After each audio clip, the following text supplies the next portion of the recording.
ब्रह्मर्षि पितामह पत्रिजी ब्रह्मर्षि पितामह पत्रिजी ब्रह्मर्षि पितामह पत्रिजी పత్రిజీకి ప్రతిరూపం పిఎంసి, ప్రతిక్షణం సత్యదర్శనం.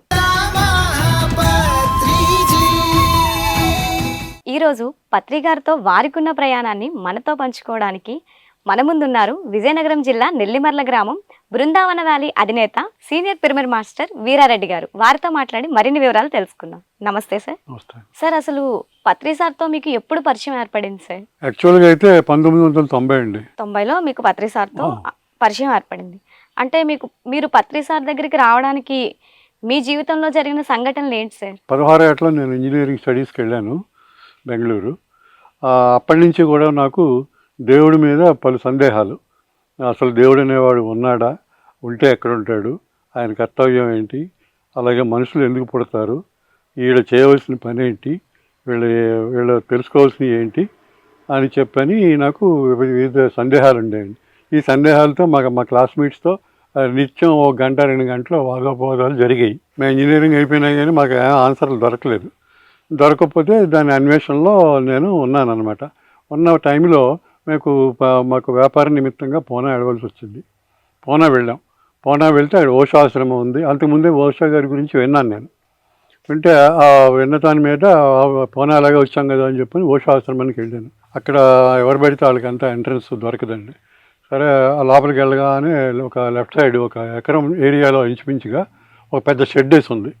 ఆ షెడ్లో మైకులు అన్నీ కూడా బిగించి ఉన్నాయి. ఫ్యాన్లో నేను గుంపులుగా, అంటే 2 3 అలాగనమాట. ఆ గుంపులు కూర్చుని ఉంటే ఇక్కడ అందరూ ఎందుకు కూర్చున్నారు ఏంటి అని సందేహం వచ్చింది. సరే, అదంతా తిరుగుతున్నాను. అంతట్లో ఒక అమ్మాయి, ఒక British girl, aged about 20 years, నా దగ్గరికి వచ్చి వాట్ డూ యూ వాంట్ అని అడిగింది. అప్పుడు అడిగాను అనమాట, అసలు మాకు ఈ సందేహాలు ఎప్పటి నుంచో ఉన్నాయి, ఆ సందేహాలకు ఏమన్నా ఆన్సర్స్ దొరుకుతాయేమో అని చెప్పని మీ ఆశ్రమానికి వచ్చాము అని చెప్పని అన్నాను. దాని సారాంశం మాకు క్లుప్తంగా చెప్పండి, పెద్ద స్టోరీలు చెప్తే నాకు అర్థం కావు అని చెప్పని అన్నాను. సరే, కొద్దిసేపు ఆలోచించింది అమ్మాయి. ఆలోచించి ఒక 2 నిమిషాలు ఆలోచించి ఎస్ అంది. ఎస్ అనేటికి ఎస్ ఏంటి అని చెప్పని అనుకున్నాను నేను. అనుకునేటప్పటికి ఎస్ అని మీరు మొట్టమొదట దేవుడి గురించి తెలుసుకోవాలి అంటే మిమ్మల్ని మీరు ప్రేమించుకోండి. మీ ఆరోగ్యం కానీ మీ వ్యవహారం కానీ అంతా కూడా మీరే సెల్ఫ్. ఇంకా రెండవ విషయం మీకు అనవసరం. మిమ్మల్ని మీరు తెలుసుకుంటే అది ఫస్ట్ స్టెప్. తెలుసుకోవడం అంటే ఎంతవరకు మీరు మీ పైనుంచి కింద దాకా మీ బట్టలు, మీ వ్యవహార శైలి, తర్వాత చివరికి మీ కింద చేసుకున్న చెప్పులు కూడా మీరు ప్రేమించండి. అందుచేత మొత్తం అంతా మిమ్మల్ని మీరు ప్రేమించుకోవడమే ఫస్ట్ లవ్. దాని మీద కొద్ది డిస్కషన్ చేశాము. అయిపోయిన తర్వాత ఇంకో 10 నిమిషాలు పోయిన తర్వాత ఇంకా అంతేనా అని అన్నాను నేను. అంతే అంటే ఇంకా ఉందన్నది. అది కూడా చెప్పండి అన్నాను నేను. అది కూడా చెప్పండి అంటే నీ ఎన్విరాన్మెంట్ మొత్తం, నీ చుట్టుపక్కల, నీ బంధువులు, నీ మిత్రులు, నీ కుటుంబీకులు, తర్వాత నీ ఇల్లు, నీ కారు, మొత్తం నీది అనుకున్న వస్తువులన్నీ ప్రేమించు. నీ చుట్టుపక్కల ఉన్న చెట్లన్నింటినీ ప్రేమించు. నీ చుట్టుపక్కల ఉన్న జంతువులన్నింటినీ ప్రేమించు. ఈ నదిని ప్రేమించు, పర్వతాలను ప్రేమించు, నీకు కనిపించే ప్రకృతిని అంతా ప్రేమించు. అర్థమైంది కొంత నాకు. అంటే దేనితోటి మనం విరోధంగా ఉండకూడదు అనమాట. అన్నిటితో కూడా విరోధితో కూడా మిత్రత్వంగానే ఉండాలన్నమాట అనేది నాకు అర్థమైంది. అర్థమైన తర్వాత అంతేనా అని అన్నాను నేను. అంతేనా అంటే ఇంకా ఉందండి. ఇంకా ఏముందండి అన్నాను. అన్నీ మేము చెప్తే మీరే నేర్చుకుంటారు, అందుచేత దాని గురించి నేను చెప్పను, మీరు తెలుసుకోవటం ప్రారంభించండి అని అన్నారు. అని సస్పెన్స్లో పెట్టేసింది. నేను ఆశ్రమం దగ్గర గమనించింది ఏంటంటే అక్కడికి వివిధ దేశాల నుంచి జనం వస్తారు. ఆ దేశాల నుంచి వచ్చిన జనం వాళ్ళందరినీ కూడా ప్రతి వాళ్ళని ఆ అమ్మాయి ఇంటర్వ్యూ చేస్తుంది. చేసి ఆ అమ్మాయి సాటిస్ఫై అయితేనే లోపల పంపిస్తుంది. అంతే తప్పించి అక్కడికి వచ్చిన వాళ్ళలో నేను కొంతమందిని అడిగాను. ఒకళ్ళకేమో వారం రోజులు గురువు గారు ఓషో గారి ఇంటర్వ్యూ దొరికింది, ఒకళ్ళకేమో నెలకు దొరికింది, ఒకళ్ళకి 3 నెలల వరకు కూడా దొరకలేదు. సో దొరకకపోయినా వాళ్ళు ఇంకా కసిగా ఉండి ఇంట్రెస్ట్గా ఉన్న వాళ్ళు ఉండి ఈ రోజు అక్కడ జరిగేది ఏంటంటే ఆ పెండాల్లో పొద్దున్న 6 గంటల కానించి మొదలెట్టి సాయంకాలం 6 గంటల వరకు కూడా ఓషో గారు మాట్లాడతారు. ఆ మాటలన్నీ రికార్డ్ చేసేస్తారు. ఇంకా ఆయన వెనకాల ఇది మైక్ ఉంటుందన్నమాట. అవన్నీ దాంట్లో పలు విషయాలు ఏవో వస్తూ ఉంటాయి. అలాగే ఎంతమంది ఏ రకాలు అడుగుతూ ఉంటారు. అయితే మీరు మొట్టమొదటిగానే ఆధ్యాత్మిక ప్రవేశం చేసింది ఓషో గారి ఆశ్రమం, ఎస్, ఖచ్చితంగా ఓషో గారితో. ఓకే. మరి ఓషో గారి ఆశ్రమంలో ఉన్న మీ జర్నీ పత్రిజీ సార్ వైపు ఎప్పుడు ఎలా మలుపు ఎస్, తిరిగింది? చెప్తాను.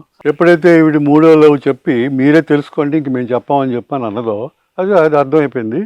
తర్వాత అక్కడ ఉన్న వాళ్ళని గమనిస్తే ఆ 3 నెలల వరకు కూడా ఒక్కొక్కరికి ఇంటర్వ్యూ దొరకలేదని చెప్పేవారు.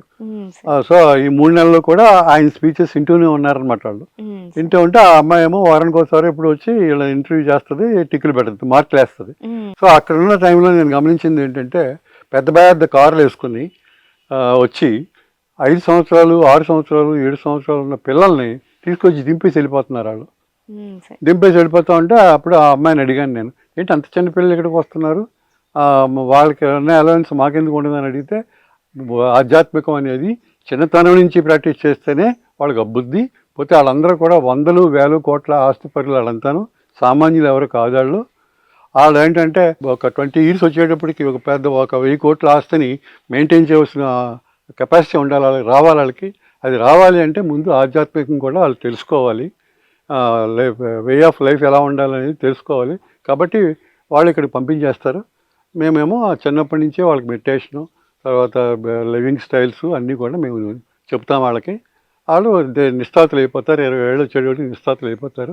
1000 మంది కార్మికులు ఉన్న ఫ్యాక్టరీని ఈజీగా హ్యాండిల్ చేయగలుగుతారు వాళ్ళు. అందుచేత వాళ్ళందరూ వచ్చి దింపుతున్నారు.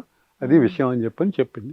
మరి ఇలా ఉన్న ప్రయాణం పత్రిజీ గారి వైపు ఎప్పుడు మలుపు తిరిగింది? మన ఓషో గారు ఎప్పుడు ఎక్కడ ఉంటాడో మనకు తెలియదు. మేమేమో ఫార్ అవే ఆంధ్రప్రదేశ్ కాబట్టి మేము అస్తమాటు వెళ్ళి ఆయన కలవాలంటే జరిగే పని కాదు. కాబట్టి ఇలాంటి ఓషో లాంటి వాళ్ళు ఎవరైనా మనకి దొరికినట్టయితే ఆయన పట్టుకుంటే హ్యాపీ అని చెప్పని అనుకునేటప్పుడు నేను ఇంచుమించు 1990లో హైదరాబాద్లో ఉండేవాడిని. నేను ఆ హైదరాబాద్లో ఉన్నప్పుడు ఒక రోజు పేపర్లో చూసి పత్రిజీ గారి మీటింగ్ ఉందని ఓషో అనుచరులు అని చెప్పని రాశారు. దాంట్లో రాస్తే బట్టి నేను వెళ్ళి ఆయన కలిశాను. నేను ఆయన కలిస్తే ఇంటికి వెళ్ళిపోయినాక ఇంటికి వెళ్ళిపోతే ఆయన ఇంటికి రావడం కాదుగా, ఇంటికి వచ్చేవాళ్ళే బాగానే పలానా రోజున నాకు ఆ మర్నాడు ఎప్పుడో ఉందన్నమాట, పలానా చోట మీటింగ్ ఉంది, నువ్వు వాడు రా, వస్తే నీకు అన్నీ తెలియదు ఎంత తెలుస్తాయి నీకు అని చెప్పని అన్నారు. వెళ్ళాను. నేను వెళితే మీటింగ్ చెప్పారు, విన్నాను. ప్రాథమికంగా నేను ఓషో దగ్గర ఏమైతే నేర్చుకుందాం అనుకున్నానో అవన్నీ ఇంచుమించు కవర్ అయినాయి ఆయన స్పీచ్లో. కవర్ అయిన తర్వాత మీటింగ్ అయిన తర్వాత కలిస్తే నేను బట్టి ఆయన ఏం చేశారంటే అక్కడ పెద్ద బుక్ స్టాల్ పెట్టారు. ఆ బుక్ స్టాల్లో కొన్ని 100 రకాల పుస్తకాలు ఉన్నాయి. ఆయన ఒక 20 టైటిల్స్ నాకు చెప్పారు.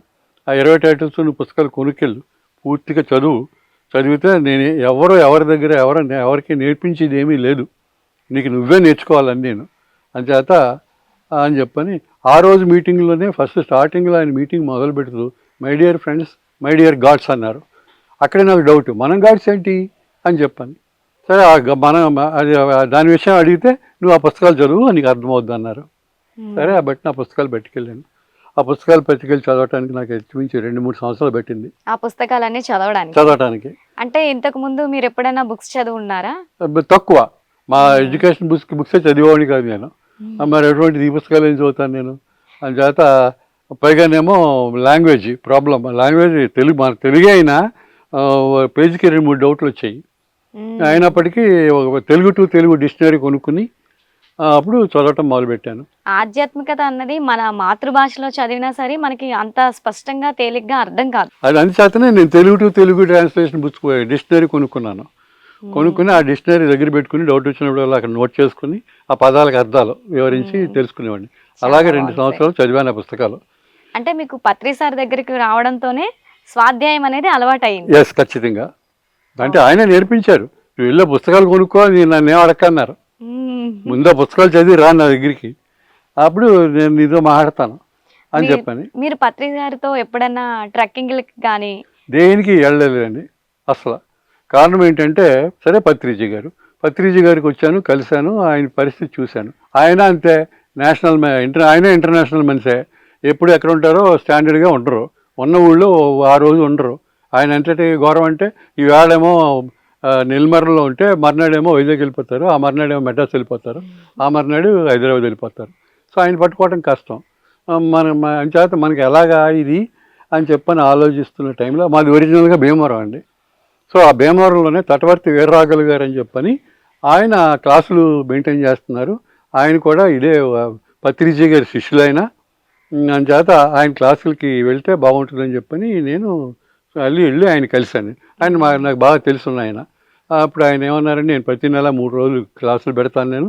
ఆ 3 రోజుల్లో మీకు బ్రహ్మాండమైన సబ్జెక్టులు వస్తాయి, మీ డౌట్లు ఏమన్నా ఉన్నా కూడా అడగొచ్చు అని చెప్పని. బట్ నేను చెప్తే ఆయన క్లాసులకు అటెండ్ అవ్వడం ప్రారంభించాను. ఆ 3 రోజుల క్లాసులు ఇంచుమించు ఆయన దగ్గర నేను 1 సంవత్సరం పాటు 3 రోజుల క్లాసులు 4-5 అటెండ్ అయ్యానండి. పత్రిజీ గారు చాలా సార్లు విజయనగరం వచ్చారండి. ఆ వచ్చారు. టైంలో మీరు పత్రిజీ అప్పటికి విజయనగరం ప్రారంభించలేదండి ఇంకా ఆయన. ఇది నేను చెప్పేది చాలా సంవత్సరాల క్రితం, ఇంచుమించు 20 years బ్యాక్. వీర్రాఘవులు గారు కూడా బిగినింగ్ స్టేజ్లో ఉన్నారనమాట అప్పటికి. అందుచేత ఆయన క్లాసులకి అలాగా కంటిన్యూగా 3-4 క్లాసులకి, 3 రోజుల క్లాసులకి, క్లాస్ అంటే చిన్న క్లాస్ కాదు, మార్నింగ్ 8 to night 10 ఆయన క్లాసు. అర్థమైందండి. అందుచేత ఆయన అక్కడ భోజనం ఫ్రీ, బెడ్ ఫ్రీ, అన్నీ ఫ్రీ, మన రూపాయి జేబులో ఉండక్కర్లేదు. అన్నీ ఆ 3 రోజులు కూడా ఆయనే భరిస్తాడనమాట. సో ఆ రకంగా ఆయన క్లాసులకు అటెండ్ అవ్వడం జరిగింది. ఆయన క్లాసులకు అటెండ్ అయిన తర్వాత ఇంచుమించుగా నేను హాఫ్ ఎన్లైటన్ అయ్యాను. Half of my doubts clear అయిపోయినాయి ఇంచుమించుగా. మరి పత్రిజీ గారు కూడా మన విజయనగరం వచ్చి ఎన్నోసార్లు ఎన్నో క్లాసులు చెప్పడం అనేది జరిగింది. అవునండి. ఆ సందర్భాల్లో మీరు వెళ్ళి వినడం అస్సలు లేదండి. కారణం ఏంటంటే అప్పటికే నేను ఇప్పుడు 20 పుస్తకాలు చదివాను కదా, 20 పుస్తకాల తర్వాత నేను 450 పుస్తకాలు కొన్నాను. ఆయన ఏం చెప్తున్నారు ఎంతసేపు, నేను చెప్పటానికి కాదు, నువ్వే తెలుసుకో, అంతే తప్పించి నేను ఎంతకాలం చెప్తాను నీకు, ఎక్కడ దొరుకుతాను, ఎన్నిసార్లు దొరకను. కాబట్టి నువ్వు ఆ పుస్తకాలు చదివితే నువ్వే 10 మంది చెప్పగలిగే స్టేజ్ వస్తుంది నీకు అని చెప్తే ఇంకా అప్పుడు ఆ పుస్తకాలు చదవటం మొదలుపెట్టాను. అంటే మీరు పత్రిజీ గారితో ఆ ఒక్క పరిచయం, ఆ ఒక్క స్పీచ్ తోనే ఇవన్నీ కూడా చేసేసారు. తర్వాత మళ్ళీ మీరు పత్రి సార్ని ఎప్పుడు కలిశారు, ఎలా కలిశారు? తర్వాత ఎప్పుడైనా మీటింగ్, ఎక్కడైనా మీటింగ్ ఉంది దగ్గరలో అని అంటే వెళ్ళటం, ఆయనకి కనపడటం, హాయి చెప్పటం, వెళ్ళిపోవటం, అంతే తప్పించి గంటలు అక్కడ మీటింగ్లో కూర్చోవటం, చెప్పి వినటం ఈ గేమ్ మానేశానండి. మానేసి ఆయన మెయిన్ సూత్రం చెప్పారు, నీకు నువ్వే తెలుసుకో, ఎవరు నీకు చెప్పక్కర్లేదు అని చెప్పని. ఆ తర్వాత మెడిటేషన్ గురించి ఆ ఫస్ట్ క్లాస్లోనే నాకు బాగా ఎక్కింది. మీరు మెడిటేషన్ చేయటం వల్ల మీకు బ్రెయిన్ షార్ప్నెస్ పెరుగుతుంది, మీరు అవేర్నెస్ పెరుగుతుంది, అన్నీ పెరుగుతాయి, దాన్ని మించింది ఇంక ప్రపంచంలో ఇంకేమీ లేదు అని చెప్పటం. ఆ తర్వాత ఈ పుస్తకాలు చదువుతూ ఉంటే దాంట్లో గురించిన వివరాలన్నీ నాకు కంప్లీట్గా అర్థం అవటం. సో మెడిటేషన్ ఇది అల్టిమేట్ థింగ్, మన మానవుడు అన్నవాడికి అల్టిమేట్ థింగ్ అనేది అర్థం చేసుకున్నాను. అర్థం చేసుకుని ఈ 450 పుస్తకాలు చదివాను ఇంచుమించుగా. 100% కాదు కానీ ఒక 75% ఆధ్యాత్మిక నాకు అర్థమైంది. అంటే ఇప్పుడు పత్రిజీ గారు మిమ్మల్ని చూసినప్పుడు ఏమైనా అడగడం కానీ, ఏమైనా చెప్పడం కానీ ఏం లేదంట? ఏమీ లేదండి, హాయిలే అంతాను.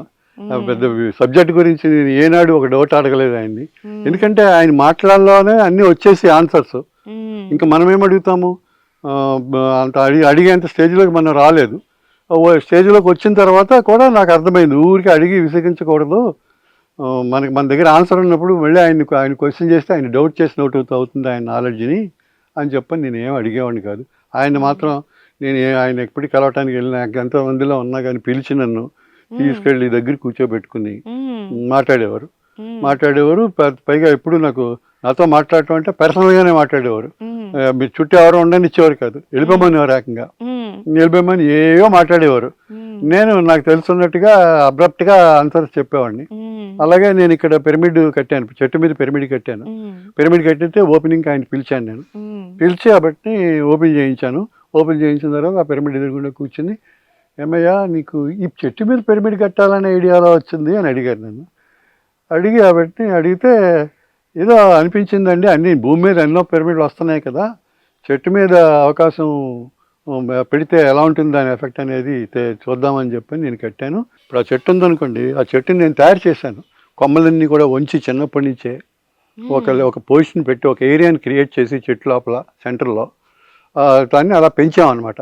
ఆ పెంచిన తర్వాత అప్పుడు అక్కడ ఏరియా వచ్చింది.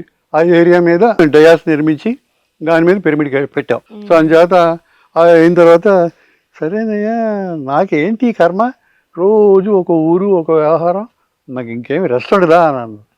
మీకు రెస్ట్ ఎందుకండి బాబు, మీకు అలనాటి కర్ణుడికి సహజ కవచ కుండలాలు ఎలాగైతే ఉన్నాయో అలాగే మీ కాళ్ళల్లో సహజమైన చక్రాలు ఉన్నాయి, అవి మిమ్మల్ని ఎక్కడ నిలబడవో, మిమ్మల్ని పరిగెత్తుతూ ఉంటాయి అని చెప్పానండి. చప్పట్లు కొట్టి నువ్వు కరెక్ట్ చెప్పావయ్యా అని అన్నారు.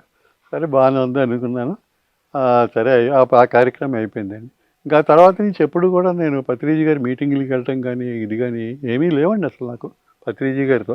అయితే నా గురువు ఆయనే. సరే ఆయన గురువు గారు తర్వాత ఆ ఆధ్యాత్మిక పాయింట్స్ ఆఫ్ వ్యూలో నా లైఫ్ని మలుచుకుంటూ వస్తున్నాను నేను.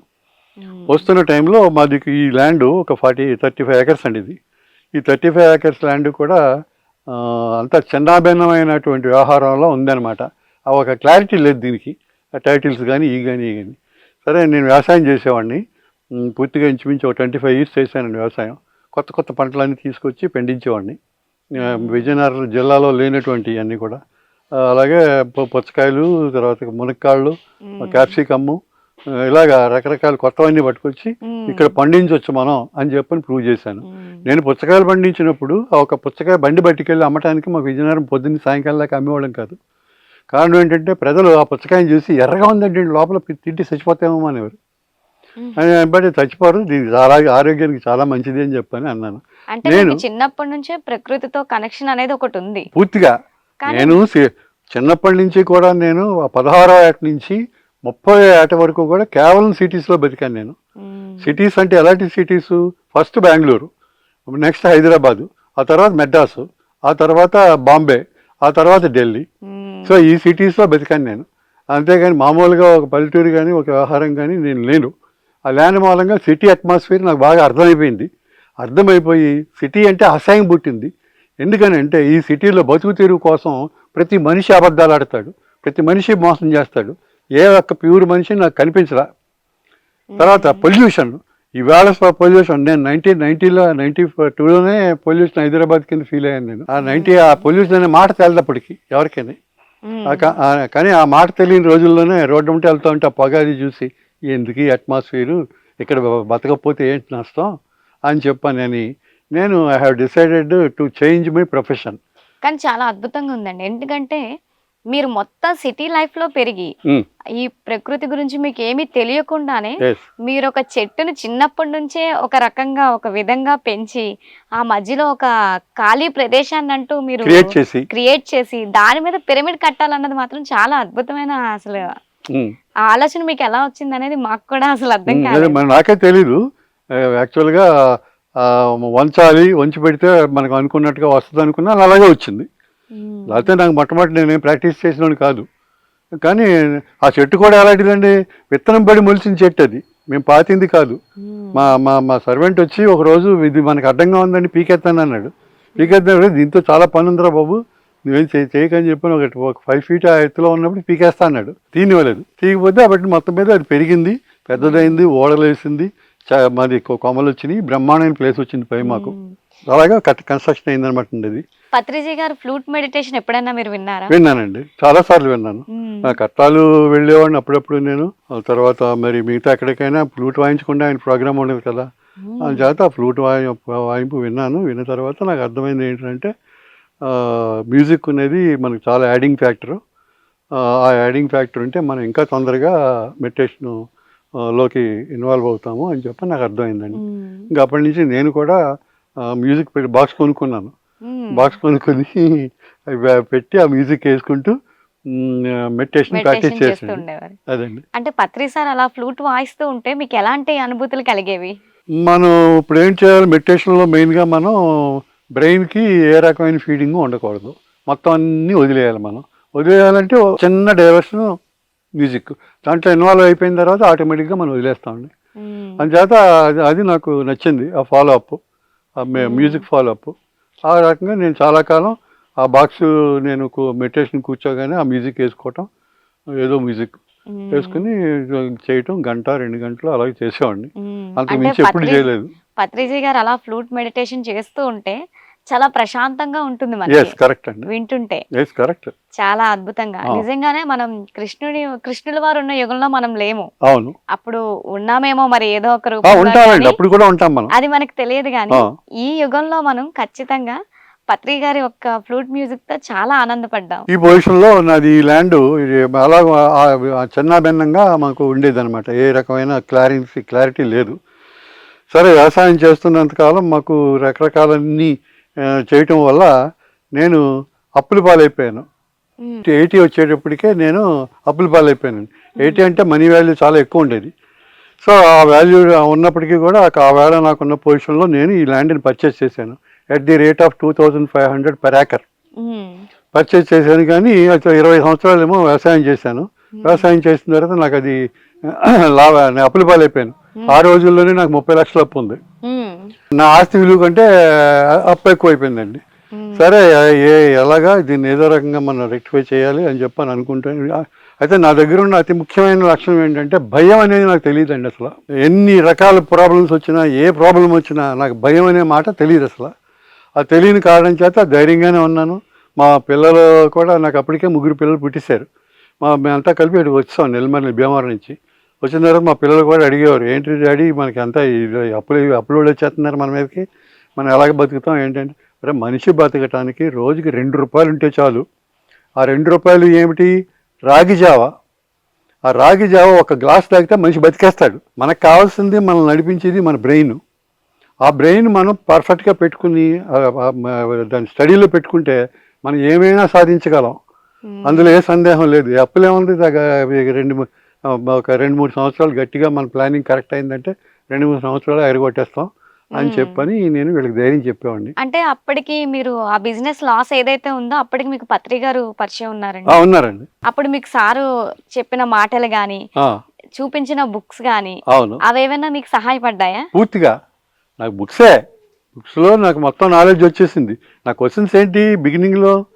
దేవుడు అనేవాడు ఉన్నాడా లేడా, ఉంటే ఎక్కడ ఉంటాడు, తర్వాత అసలు ఈ మనిషి ఎందుకు పుడుతున్నాడు భూమి మీద, వీడు చేయవలసిన పని ఏంటి, ఇవి క్వశ్చన్స్. తర్వాత మనం చనిపోవటం ఏంటి, పుట్టడం ఏంటి, ఈ చనిపోయిన తర్వాత మనం ఎక్కడికి వెళ్తాం, ఇవి క్వశ్చన్స్. సో ఈ క్వశ్చన్స్ సామాన్యమైన క్వశ్చన్స్ కాదు, ఒక ముక్కల ఆన్సర్ చెప్పే క్వశ్చన్స్ కాదు ఇవి. ఆధ్యాత్మికతకు సంబంధించిన ఈ ప్రశ్నలు మీకు ఎప్పుడైతే తలెత్తాయో అవన్నీ పత్రిజీ గారి ద్వారా మీకు పూర్తిగా. పత్రిజీ గారి ద్వారా అంటే నేను మరి ఆయనతో మాట్లాడటం తక్కువే కదా, పుస్తకాలు. పత్రిజీ గారు చూపించిన మార్గదర్శనం ఖచ్చితంగా ఆయన మార్గదర్శనమే. నేనేమి నీకు చెప్పక్కర్లేదు, నువ్వే తెలుసుకుంటావు, మొత్తం అన్ని తెలుసుకో అన్నారు. పత్రిజీ గారు చూపించిన మార్గం ఏదైతే ఉందో ఆ మార్గంలో వెళ్ళినప్పుడు మీరు నేర్చుకున్నవి భౌతిక ప్రపంచంలో మీకు ఏ రకంగా సహాయపడ్డాయి? పూర్తిగా సహాయపడ్డాయండి. నేను ఎప్పుడైతే వ్యవసాయం మొదలెట్టానో, వ్యవసాయం మొదలెట్టిన కాడి నుంచి నేను ఇక్కడికి 88లో వచ్చానండి ఈ ప్లేస్కి. వచ్చిన దగ్గర నుంచి కూడా ఆ నారంసలోనే నాకు తెలిసిన నారంసాలలో ఫాలో అయ్యేవాడిని. అంటే మీరు ఆధ్యాత్మిక వ్యవసాయం లాంటిది ఏమైనా చేస్తున్నారా? ఇంచుమించు అలాగే చేసేవాడిని. అంటే మొట్టమొదటి ఏంటంటే అబద్ధాలు ఆడకూడదంటే మన దైనందిన జీవితంలో అన్ని నిజాలు చెబితే ఆయన మనిషి కింద చూడరు. కానీ అవసరార్థం అవతలవాడికి హాని జరగకుండా ఉండే అబద్ధం ఆడచ్చు. అర్థమైందండి. అందుచేత అలాగే నేను ప్రవర్తించటం. తర్వాత ఇక్కడికి రాగానే కంప్లీట్గా నేను వెజిటేరియన్ అయిపోయాను. పత్రిజీ గారి ఫస్ట్ స్లోగన్ ఏంటి? Be a vegetarian. కాబట్టి ఆ వెజిటేరియనిజము నేను మొత్తం పొద్దున్న మధ్యాహ్నం సాయంకాలం మాంసాలు తినేవాళ్ళం మేము. అది లేకుండా భోజనం ఉండేది కాదు. అటువంటిది మేము ఇక్కడికి వచ్చిన తర్వాత టోటల్గా మొత్తం నాన్ వెజ్ అనేది బ్యాన్ చేసుకున్నాం, ఇంక్లూడింగ్ కోడిగుడ్డు బ్యాన్ చేసుకుని అదే శైలిలో మేము జీవితం నడిపించుకుంటూ ప్రారంభించాం. కానీ మరి నేను అతివేగం వల్ల నా నడవడి అతివేగం వల్ల నేను నష్టపోయాను. ఈ వ్యవసాయంలో నష్టపోయి 30-40 లక్షలు అప్పులు అయిపోయాను. ఈ అప్పులు అయిపోయి ఇదేమో అస్తవ్యస్తంగా ఉంది. దీన్ని లేఅవుట్ చేద్దాము, చివరికి వ్యవసాయం మానేసి లేఅవుట్ చేద్దాము అనుకుంటే ఇన్ని అస్తవ్యస్తంగా ఉంటే ఎవడొస్తాడు దానికి? ఎవడో రాడు. నేను చేసే కండిషన్లో లేను, ఎందుకంటే అప్పుల్లో ఉన్నాను. నేనేం చేస్తాను, దీన్ని లేఅవుట్ చేయాలంటే మళ్ళీ 30-40 లక్షలు చేతిలో పెట్టుకుంటేనే కానీ అవ్వదు. కాబట్టి దీన్ని అమ్మేద్దాం అని చెప్పని అమ్మేశాను మొత్తం మీద. అమ్మేసే ముందరే నేను పత్రిజీ గారిని కలిశాను. ఆయన బర్త్డే జరిగింది తిరుపతిలో జరిగితే ఆయన రమ్మన్నారు. రమ్మనమంటే వాటిని వెళ్ళాను. వెళ్ళి కలిశాను.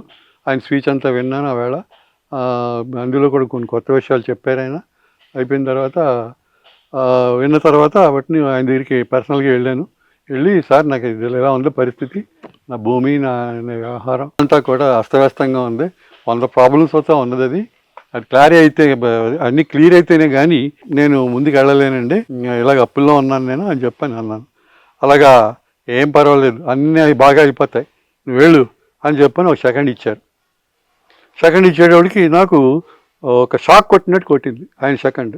అంతే, ఆ రోజు నుంచి మొదలుపెట్టి నేను ఈ ప్రాబ్లమ్స్ అన్నిటిని విడగొట్టుకుంటూ వచ్చాను. ఒక సంవత్సరంలో అన్ని ప్రాబ్లమ్స్ ఆల్మోస్ట్ 90% క్లియర్ అయిపోయింది. క్లియర్ అయిపోయాగానే దీన్ని ఒక పెద్ద ఆసామికి అమ్మేశాను. అమ్మేసిన తర్వాత ఆ ఆసామి ఏం చేశాడు, దీన్ని ఆయన కూడా అంతే ప్రాబ్లము, మనీ ప్రాబ్లము. 1.5 కోటి పెట్టాడు పెట్టుబడి, దీని మీద పెట్టాడు కానీ పావు కూడా అవ్వలేదు. ఇంకా అవ్వలేదు అని చెప్పి ఆయన దిగులు పడిపోయి 5 years అయింది అప్పటికే మాకు నేను అమ్మేసి. ఆయన ఇంకా చేయట్లేదు దీన్ని. చేయకపోతే నేను ఇంకో నిర్ణయానికి వచ్చి ఏదైతే అవుతుంది మన దగ్గర డబ్బు ఉన్నా లేకపోయినా ఆడిచ్చిన డబ్బు కొంత ఉంది నా దగ్గర, నాకు 1 కోటి రూపాయలు అడ్వాన్స్ ఇచ్చాడు నాకు. సరే ఆ డబ్బులో కొంత ఉంది కాబట్టి మనం ఏదో రకంగా దీన్ని మళ్ళీ నేను స్టార్ట్ చేయాలంటే నాకు 1 కోటి రూపాయలు కావాలి. ఆ 1 కోటి రూపాయలు ఎలాగా అని చెప్పని ఆలోచించుకుని సరే ఏదో రకం చేద్దామని చెప్పని ఆయన మొత్తం మీద నువ్వు చేస్తావో చెయ్యి లేకపోతే నాకు ఇచ్చేయి అని చెప్పని మళ్ళీ అతని డబ్బులు అతనికి ఇచ్చేసి మళ్ళీ ల్యాండ్ నేను తీసేసుకున్నాను. నా ల్యాండ్ నేనే తీసుకుని లేఅవుట్ చేశాను. దీన్ని లేఅవుట్ చేశాను. లేఅవుట్ కాడి నుంచి నాకు అంత ముందు స్టెప్పే కానీ వెనక స్టెప్ అనేది లేదండి ఈ రోజుకి. అంటే పత్రిజీ గారితో మీకు ఇంకా ఇలాంటి అనుభవాలు ఇంకేమన్నా ఉన్నాయా? అదే మెయిన్ అనుభవం అండి నాకు. తిరుపతిలో ఆయన షేక్ హ్యాండ్ ఇచ్చింది మెయిన్ అనుభవం. ఇంకా ఎందుకంటే నేను ఇంకా ఫ్రీక్వెంట్గా ఆయన కలవాలి చేయాలనేటటువంటి ఆత్రత నాకు లేదు. ఆయన తరచూ విజయనగరం వచ్చినప్పుడల్లా మా ఇంటికి వచ్చేవారు, ఇక్కడ ఉండేవారు, అన్నీ ఉన్నాయి కంప్లీట్గా. మరి మీ ఇంటికి వచ్చేటప్పుడు ఎప్పుడైనా సారే వండి పెట్టడం ఎప్పుడైనా? బ్రహ్మాండంగా మాకు వంటగది ఆయనదే సొంతం.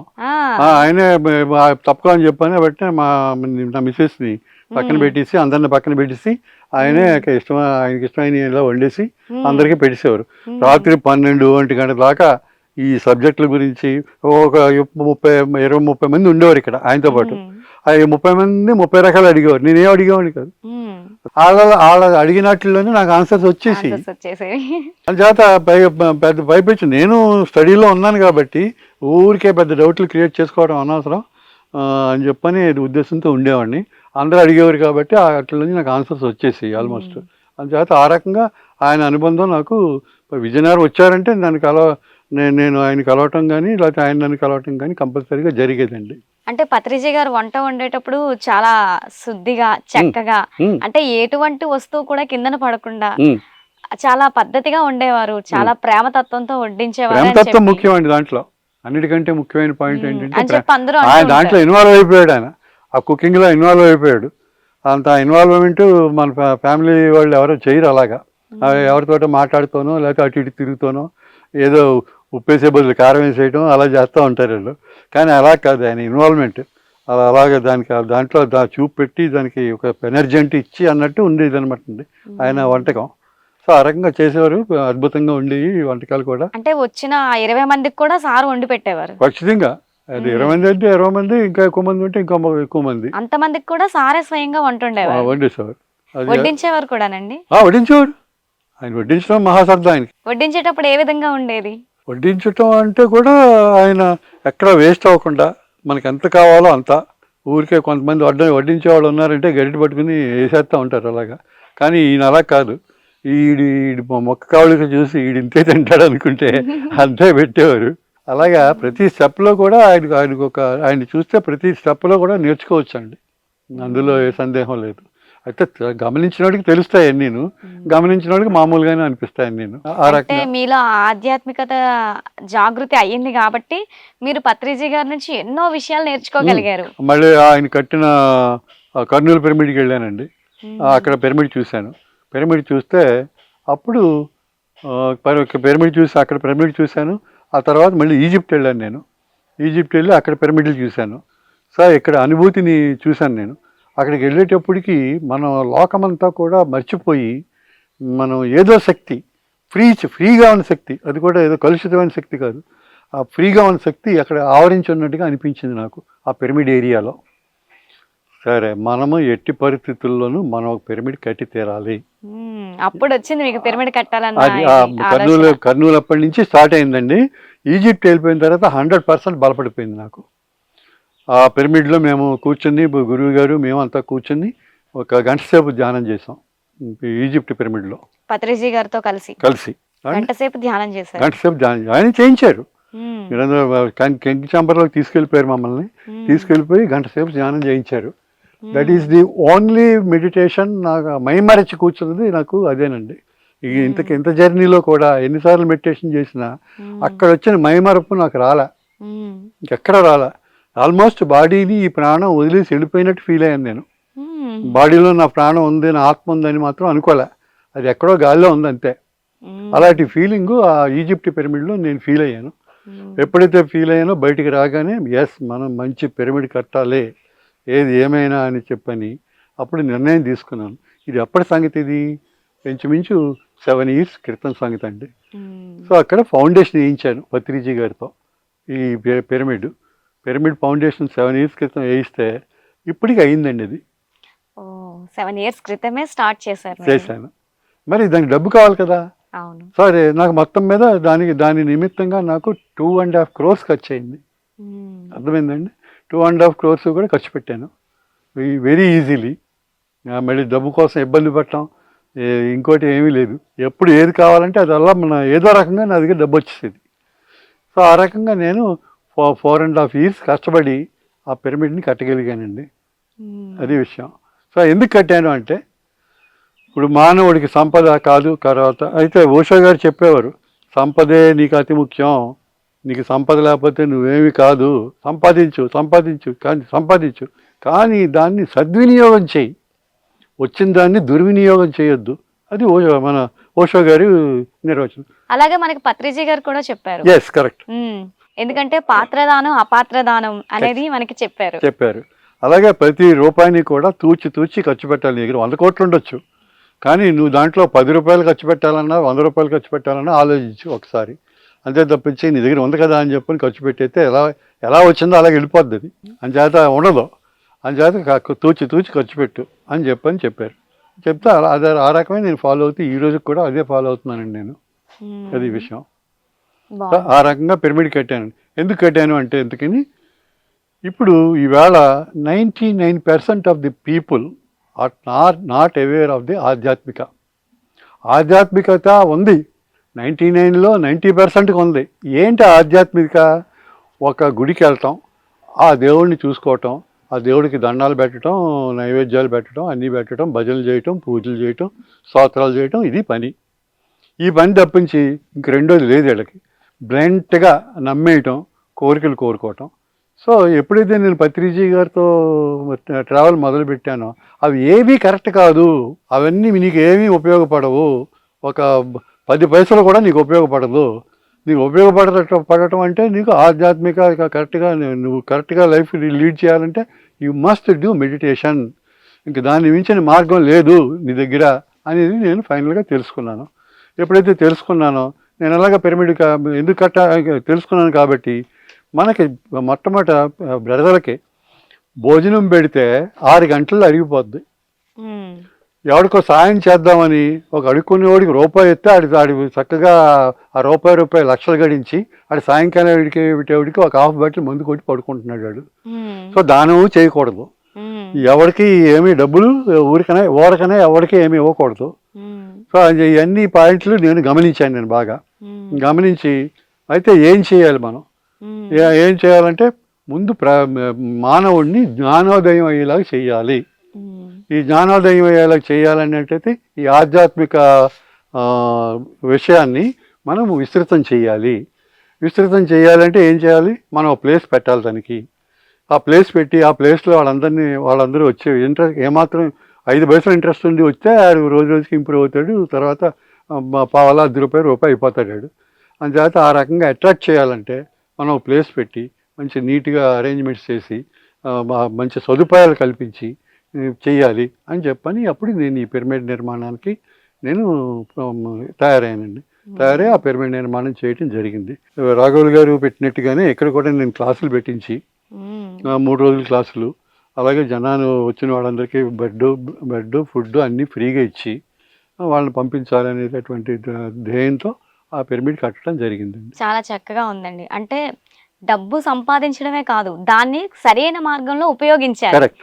ఆ విషయం అనేది మీరు ఎంత చక్కగా తెలుసుకున్నారు. అది పత్రిజీ గారు చూపించిన మార్గంలో ప్రయాణిస్తూ శాకాహారం, ధ్యానం, అలాగే స్వాధ్యాయం వీటన్నింటితో పాటు మనం ఎదుటివారికి ఎలా సహాయపడాలి, మన వంతు సహాయం ఎదుటివారికి ఏ విధంగా అందించాలి అనేది ఎంత చక్కగా తెలుసుకున్నారండి.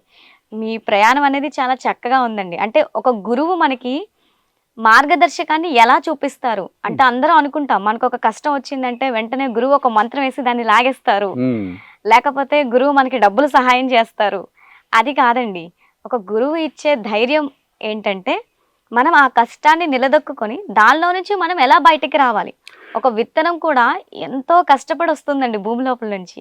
అది ఎంతో ఫైట్ చేసి ఎన్నో సాధించి అవన్నీ తట్టుకొని, ఆ రాటు పోట్లనన్నిటిని తట్టుకొని భూమిలో నుంచి చీల్చుకొని పైకొచ్చి, అలాగే మనం కూడా గురువు నేర్పిన ఆ జ్ఞానాన్ని తీసుకొని ఎదగాలి. ఇంకా ఇంకా ఇంకా ఎదగాలి. గురువు ఎప్పుడు కూడా చేయూత ఇస్తారు, అంతేగాని మొత్తం నేనే తీసుకుంటాను, నువ్వు కూర్చో అమ్మా పక్కన అని చెప్పి ఎప్పుడు అనరు. కానీ ఆ మార్గం, గురువు చూపించిన మార్గంలో ఉన్న సత్యాన్ని మీరు ఎంత తొందరగా గ్రహించారండి. గ్రహించి ఆ మార్గంలో ముందుకు వెళ్తూ ఈరోజు మీరు ఇంత గొప్పగా ఎదిగారు. మీరు తెలుసుకున్న ఏదైతే జ్ఞానం ఉందో ఆ జ్ఞానాన్ని నలుగురికి పంచిపెడుతూ ఉన్నారు. ఇది చాలా గొప్ప విషయం అండి. మీ ప్రయాణం అనేది చాలా చక్కగా ఉందండి. ఇంత చక్కటి ప్రయాణాన్ని మాతోని, మా పిఎంసి ప్రేక్షకులతోని పంచుకున్నందుకు మీకు ఎంతగానో కృతజ్ఞతలు sir. Thank you very much. చూసారు కదండి, గురువు చూపించిన మార్గంలో ప్రయాణిస్తూ ఎన్నో ఒడిదుడుకుల్ని ఎంతో ధైర్యంతో ఎదుర్కొంటూ ఈరోజు 10 మందికి జ్ఞానాన్ని పంచే ఒక స్టేజ్కి వచ్చారండి. మనం కూడా అలాగే గురువు చూపించిన మార్గంలో ప్రయాణిస్తూ మనం కూడా ఉన్నత స్థితికి వెదుగుతూ ఉందామండి. ఇది ఇవాల్టి పత్రిజీతో నా ప్రయాణం అండి. మరొక ప్రయాణంలో మళ్ళీ కలుసుకుందాం. అంతవరకు చూస్తూనే ఉండండి పిఎంసి. నమస్తే అండి.